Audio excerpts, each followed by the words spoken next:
Welcome to the deep dive. Today, we're really digging into something quite challenging, a viewpoint that pushes back hard against common ideas about U.S. foreign policy. Yeah, it definitely does. Yeah. We're looking at excerpts from Chris Abraham's Rubble.pdf. It's subtitled Regime Change, Memory, and the Myth of America the Liberator.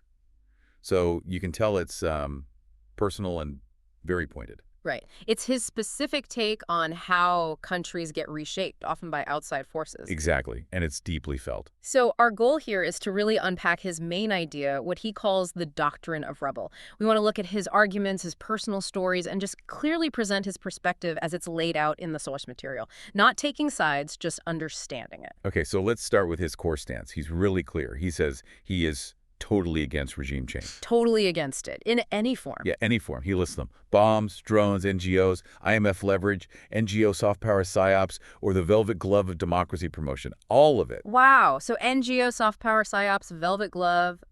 What's he getting at there? It's not just military stuff then. No, exactly. He sees those, the softer approaches, funding groups, cultural programs, democracy initiatives as part of the same toolkit.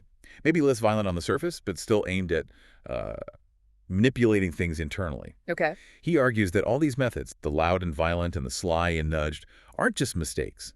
He calls them a single coherent doctrine, masquerading as a series of noble mistakes. A single doctrine. That's a huge claim. And he points to something specific, right? A supposed blueprint. He does. He brings up General Wesley Clark, claiming Clark let slip there was a plan to take down 7 countries in 5 years. Which countries? He lists them: Iraq, Syria, Lebanon, Libya, Somalia, Sudan, and finally Iran. Now, Clark himself has framed that differently, more as a post-9/11 discussion of possibilities, but Abraham takes it literally. he interprets it as a definite blueprint. But crucially, he says it's a blueprint for collapse, not for building democracy, but for a kind of managed entropy. Managed entropy, meaning like controlled chaos. That seems to be the idea, a deliberate breakdown. He flat out calls it a doctrine of rubbleization. Rubbleization, that's a start term. Okay, so he lays out this doctrine. How does he back it up? He uses case studies, right? Yeah. And they're unconventional takes. Extremely unconventional. Let's start with Iraq. This is probably his most provocative claim. He says, Saddam Hussein was the hero of the Iraq War, not the villain. Whoa, okay. The hero. Even he admits Saddam's regime was brutal, doesn't he? Oh, yeah, he concedes that. Says the Okay. sons were awful, the regime was brutal, no question. Well, how does he get to hero? What's the logic there? His argument is about sovereignty and stability before the invasion. Under Saddam, he argues, Iraq was sovereign, it was whole, it had, borders, schools, law, water, food, pride. Okay. And Saddam, for all his faults, kept it together, even if by force. Abraham points out the West supported Saddam in the 80s when it suited them. Right, when he was fighting Iran. Exactly. But then Abraham says, the West decided Iraq couldn't be independent anymore, so we shattered it. He claims the intervention turned Iraq into a sandbox of sectarian violence, contractor enrichment, and calls the rebuilding efforts nation-building cosplay. Just for show. Cosplay. Right? Wow. He doesn't pull punches. He basically calls the whole thing a murder. He does. He's really challenging the idea that intervention, even against a brutal dictator, automatically leads to something better. Yeah.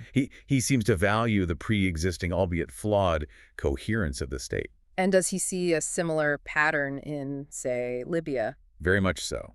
He paints Gaddafi's Libya pre-intervention as having the highest standard of living in Africa. He mentions free education, clean water, infrastructure, even Gaddafi's vision for a Pan-African currency. Which, according to Abraham, was destroyed by the intervention. Yes.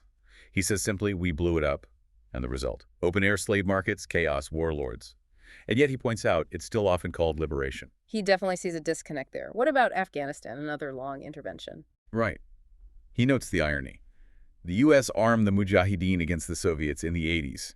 They were the good guys then. Mm-hmm. Then comes 2001, the invasion, 20 years of occupation, and then the withdrawal under cover of night while the Taliban took back over without firing a shot. He really questions what was achieved. So across these examples, Iraq, Libya, Afghanistan, his argument seems consistent. Intervention leads to disintegration, to rubble, not liberation. Does he mention other places? Yeah, he touches on Yemen, Syria, Venezuela, Cuba. He doesn't go into as much detail in the excerpts we have, but the accusation is similar. Which is? That even without full-scale invasion, the approach is damaging. We impose sanctions that starve, he says. We fund revolutions that fizzle into corruption. We isolate and demonize and destabilize. And his conclusion about the motive behind all this. It's pretty bleak. He says, we never care what comes next. We want obedience, not order. A broken state is easier to manage than a proud one. Easier to manage. Okay, now let's get to Ukraine. That's obviously very current, and his view is controversial, to say the least. Extremely. He states very directly, I believe we provoked the war in Ukraine. Provoked at? He claims we pushed and nudged and coaxed until Russia, which had said clearly and for decades that Ukraine was a red line, finally reacted. So he sees it as a reaction to Western pressure. What about the internal events in Ukraine, like the Maidan Revolution in 2014? He views Maidan not as a popular uprising, but as a regime change-up. Right. An operation essentially driven from the outside. Okay. And everything that followed, in his view, is just theater designed to mask that Ukraine is no longer sovereign in any meaningful way. He calls it a proxy battlefield bait, and then adds chillingly, and it worked. That's a really stark interpretation of events. After all this geopolitical critique, though, the piece takes a very personal turn, doesn't it? It really does. It shifts dramatically. He tells this story about when he was 37, living in Berlin, taking a German class. Right, and he met someone. Yeah, a 19-year-old Iranian girl from Tehran. He describes her vividly luminous, luxurious black hair, rich brown eyes, powerful, maternal, brilliant. What was it about her or her stories that struck him so much? It was the normality, the humanity of her life. She told him about, running around rooftops in bikinis, dodging the morality police, laughing through the cat and mouse of life under Islamic rule. It wasn't politics, it was just life. So it completely shattered his existing image of Iran, which was more based on news headlines. Exactly. Before meeting her, he says, Iran was just flags burned, America cursed, death to Zionists and mad mullahs, an abstraction. But she showed him, as he puts it, the truth. Iran is human. Filled with normal people living their lives, with joy and problems like anywhere else. Precisely. Joy and mischief and beauty and spirit, and yes, pain, he says, but so is every country. And how does he connect this very personal experience back to his larger argument about intervention and rubble? He sees a direct link. He believes that demonization is part of the war. You have to make a place, a people, into an abstraction first.